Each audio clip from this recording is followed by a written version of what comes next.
As soon as India approved two COVID-19 vaccines for emergency use, a controversy erupted. The Indian scientific community is questioning why one of the vaccines, Covaxin, being developed by Bharat Biotech and ICMR, was given a go-ahead for emergency use despite lacking efficacy data and incomplete phase 3 trials. I am Amrita, you are watching TV9 News, and I will explain to you in this video what the argument is all about. First and foremost, you need to understand what is efficacy data. Now, efficacy data tells us about how effective a vaccine is in preventing a virus from attacking, basically how well it does the job it has been developed for. Covishield has conducted a bridge trial in India on 1,000 volunteers. Now remember, Covishield is the second COVID-19 vaccine given approval as well for emergency use. Covishield is also the Oxford University and AstraZeneca jab, which has already announced a more than 70% efficacy from overseas trial. So DCGI has said that efficacy data in India was found to be comparable with the data from the overseas clinical studies.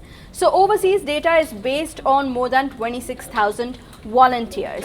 But for Bharat Biotech, it has not yet completed phase 3 clinical trials and efficacy data is not available in the public.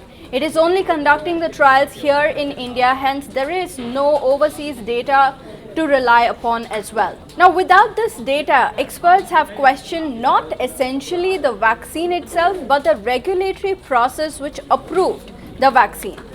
To give you some highlights of the DCGI statements from Sunday regarding Covaxin, here are some of those. First and foremost, they have said that it will be used in cases where there is a surge in cases, especially from the new UK variant.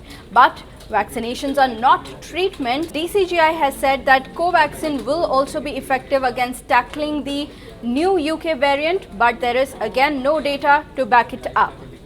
Furthermore, the DCGI has said that it will be an extended clinical trial stage. So basically, people who will be getting Covaxin will be treated as volunteers and consent of the same will be taken in case of side effects. But we have to remember that the phase 3 clinical trials of Covaxin is in fact a double-blind study in which volunteers and principal investigators do not know who's getting the real vaccine dose and who's getting a dummy vaccine. So if Covaxin is approved for emergency use and it is extended clinical trial, it means that there will be no double-blind study or an incomplete one. Remember that double-blind study in medicine is seen as the most effective way at reaching conclusions. So if this result is fudged because of this particular reason, then the results will be inconclusive.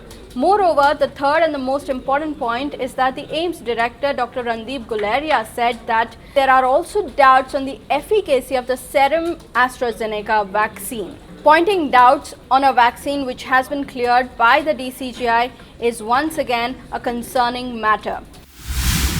Unlikely that in the midst of a surge in cases, a vaccination drive can make a big difference immediately, because for any vaccine to show an effect, it requires about 4 weeks for the person's immune system to respond to the vaccine.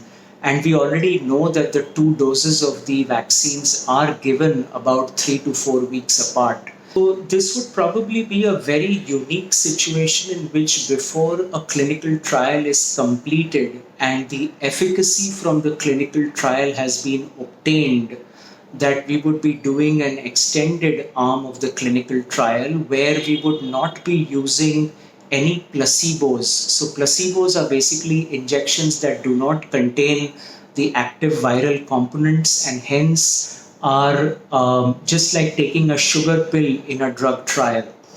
Without that, it makes it a little complicated to assess the response to the vaccine.